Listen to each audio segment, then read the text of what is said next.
I ćao svima, moje ime je Stefan s kanala Super Pro Stefan i dobrodošli u novu epizodu Photoshop tutoriala.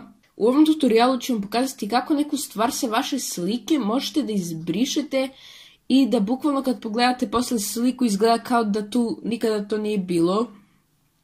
Pa hajde da počnemo.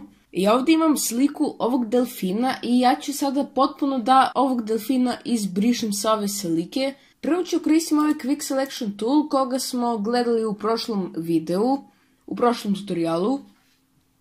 Sve što treba da uradite je da selektujete ovog delfina i kada ste ga selektovali kliknete desni klik i idete Fill.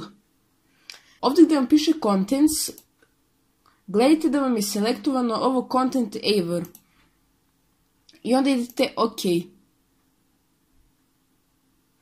I šta je to sada uradilo? To je pratilo ivice na ovoj slici i zamenilo je celu sliku sa ostatkom ove slike. I sad se ovaj delfin potpuno stopio sa pozadinom, ali kao što vidite, ipak na tom delfinu imamo ove kao crtice, kao neki outline da imamo. Da bismo to uklonili, veoma je lako, selektujete Spot Healing Brush Tool, njega sam spomenuo na kratko u prošlom videu. On jednostavno briše stvari koje su dosta različite boje i ne slažu se tu. I on može ovako da dosta ublažuje sliku i vidite bukvalno ovako samo treba preći preko svih ovih ivica i izgledat će potpuno prirodno.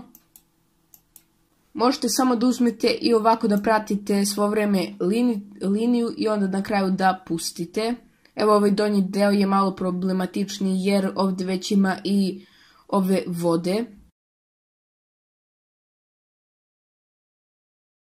Ovdje nam je ostao još ovaj mali deo i dalje se vidi senka, tako da ćemo samo da povećamo veličinu tula i onda ćemo ovako da pređemo sa njim.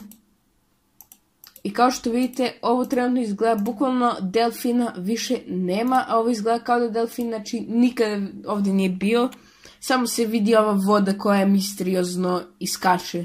Ako ima još nekih sitnih detalja ovdje, malo još ovdje napravimo prirodnim i malo još ovako utabamo. Kao što vidite na kraju dobili smo jednu sasvim prirodnu sliku magične vode koja izlazi nijotkuda. I kao što vidite više nema ovog delfina, sada sve izgleda kao da ga nikad nije ni bilo. Ovo možete da radite na bilo kojoj slici na kojoj imate nešto od čega želite da se otarasite. Tako da je to veoma korisna stvar. To je bilo to što se tiče ovog tutoriala. Ako niste pogledali, pogledajte prethodne tutoriale. Ovo je bio 4. tutorial, a mi se vidimo u sljedećem videu. Pozdrav!